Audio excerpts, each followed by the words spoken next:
How's it going, guys? This is Mouseball, and this is the AttackMouse Nation and my salty gearheads. Welcome to Motoring with Mouseball, and guys, welcome to part 3 of our 4-year ownership experience with Mouseball. Now, guys, obviously, we got a phone call from Rick K's Fiat, and I handed that phone over to Mama Mouse. Well, when she answered the phone, Rick K said, "Have we got an interest rate for you?" And sure enough, she said, "I bet you do." And they begged us to come back, and we came back. And they gave us the interest rate that we wanted, and they beat it by 2 points. So we ended up signing the dotted line and paying a down payment and taking Mouseball home.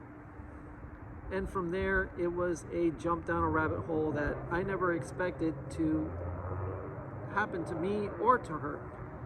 We never thought that this car was that deep when it came down to the community, when it came down to the YouTubers that own them, and when it came down to just how much you could do to them customization wise, as far as modifications, how they sound, and the engaging exhaust note, which can be improved, believe it or not, which is crazy to think, because right from the factory, the exhaust sounds absolutely stunning. Now, the thing is that once I got the car home, and trust me, I was white-knuckled because I didn't know how to drive stick, and Mama Mouse made sure that I got a stick shift car, because Jasmine, even though she's a 600 plus horsepower beast, is still a 6-speed paddle shift automatic transmission.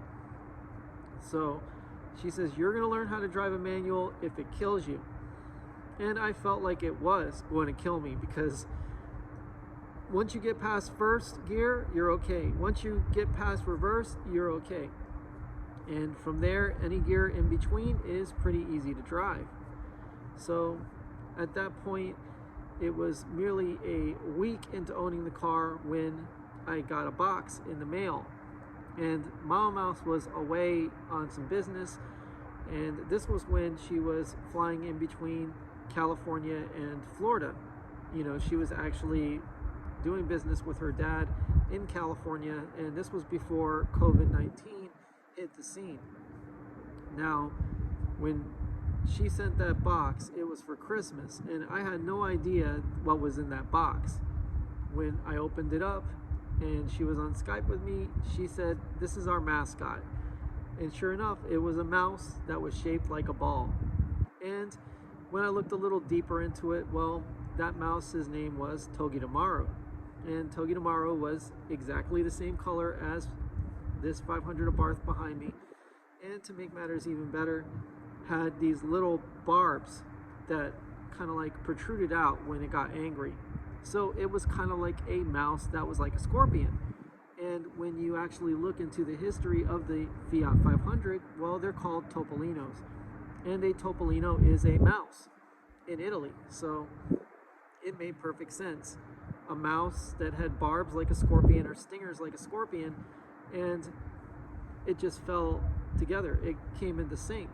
So it was a perfect mascot. And from there, we started modifying the car little by little, putting our own touches into it. We started with vinyl, and the vinyl was an okay option, but honestly, it just didn't last. And that was a problem with having anything in Florida. Even paint, as strong as it can be, it takes literally 10 to 11 years for all the paint to get completely wiped out by the Florida sun. And most of our cars are not garage kept. So even though I took very good care of my Corvette, it's in need of a paint job and in need of restoration, simply because of how long it's been around. And it was no different with the vinyl that we put on Mouseball. I mean, it would just get dirty, it would get stained, and no matter how much I cleaned it, it just wouldn't do very well. So we ended up going with the forged carbon vinyl.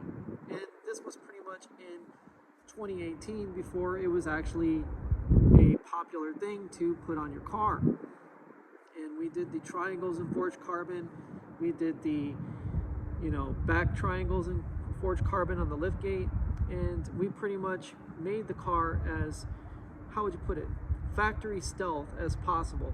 You know, doing something that would look good on the car, but not show its intentions completely. Because in the past, when we were modifying the car before, we were actually copying the Pokemon to the T. I mean, I'm talking about the gold and the bronze triangles, pretty much everything.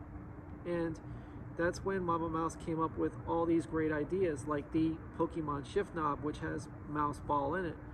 When she came up with the gold wrapped intake, which we found from Road Race Motorsports, which, rest in peace, is out of business.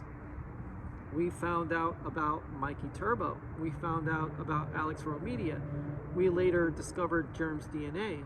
And through the car's original state of being, we ended up meeting a Barth Club South Florida, a Barth Club Florida, and we ended up doing a lot of rallies, a lot of car shows, and we got back into the car show scene after a, I'd say, 5 or 6 year hiatus of not being in the culture for a while and taking a break from it. So you usually end up returning to the scene of the crime eventually. But guys, stay happy, stay healthy, stay wealthy, and remember, when car culture's in you, it never leaves you. Take it easy, guys. Mouseball out.